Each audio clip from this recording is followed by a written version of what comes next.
السلام علیکم ورحمۃ اللہ وبرکاتہ نحمدہ و نصلی علی رسولہ الکریم۔ ناظرین کرام، یہ عبدالحفیظ سمو ہیں، غیر مقلدین کے محقق ہیں۔ جو اڑتا ہے وہ اپنے آپ کو محقق کہتا ہے، کہنے دیں ہمیں کیا۔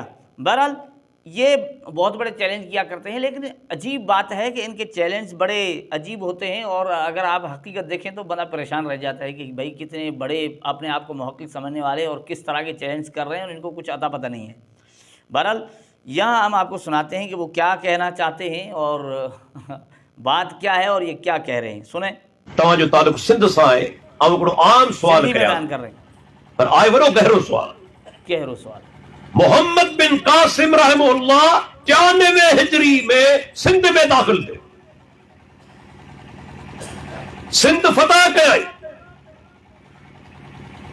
آؤں پچھڑ چاہیا تو سبنی دوستن کا خدا را غیر جانبدار تھی مجھے جواب دیو، محمد بن قاسم جو کو اسلام آندو وہ کیڑو اسلام ہو، چھا کہ امتی جی تقلید جو نالو ہو۔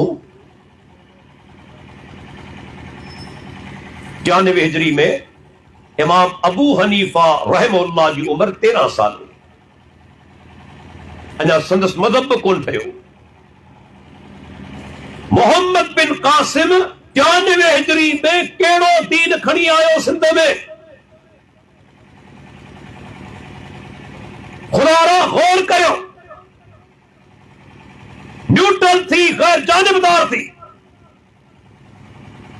محمد بن قاسم جو کو اسلام آندو 93 ہجری میں، یاد رکھو وہ اسلام ہو قرآن حدیث جو اسلام۔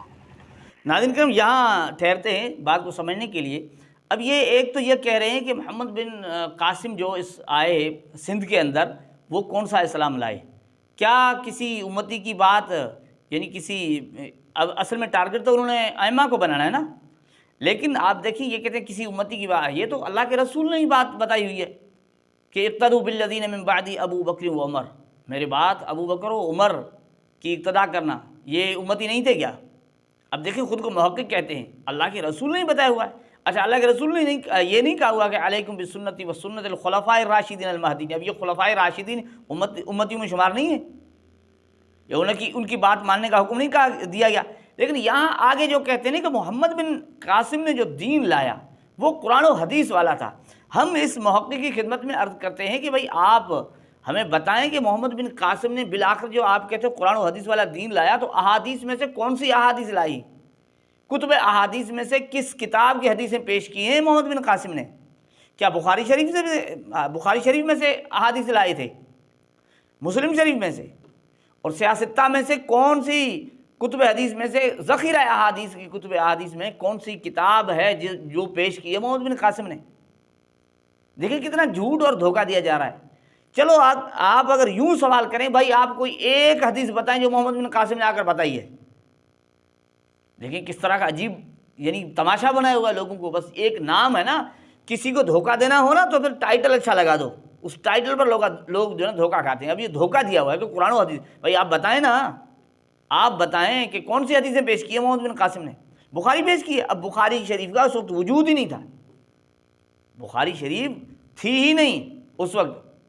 اب یہ لوگوں کو یہ باتیں جو ہے بتا رہے ہیں، اب اندازہ لگا۔ لیکن آگے بھی دیکھیں، آگے جو دھوکہ دیتے ہیں وہ بھی ہم آپ کو دکھاتے ہیں کہ امتی جی سوچ کون ہوئی،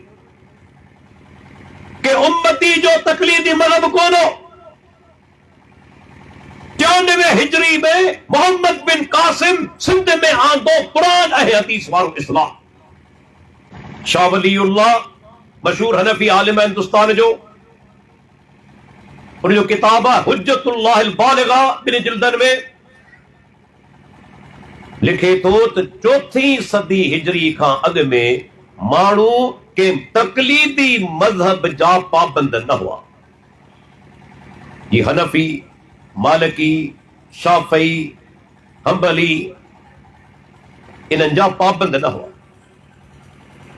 4 صدی ہجری کا اگ میں چون وارو کہہ رہا ہے مشہور حنفی عالم شاہ ولی اللہ، منا 3 صدیوں کون ہوا، کون شاہ ولی اللہ تھے۔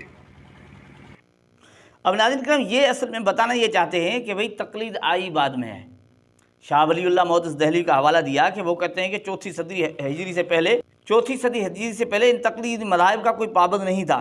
لیکن ہم آپ کی خدمت ایک تو دیکھیں نا، شاہ ولی اللہ کی بات اصل میں یہ کہ کوئی اس پر اس پر کوئی زبردستی نہیں تھی کہ آپ اس چیز کو اختیار کریں، یہ چیز نہیں تھی۔ لیکن ہم آپ کو دکھا دیں، آپ یہ دیکھ لیں، یہ شاہ ولی اللہ محدث دہلوی کی بات آپ یہاں دیکھ لیں، یہ شاہ ولی اللہ محدث دہلوی کی کیا، یہ دیکھ لیں، یہ آپ کے سامنے نظر آ رہا ہے کہ حدیث مل جاتی تو وہ غیر مشروط طور پر اس کے مطابق عمل شروع کر دیتے۔ یہ کتاب آپ کے سامنے نظر آ رہی شاہ ولی اللہ کی، یہ حوالہ ہے۔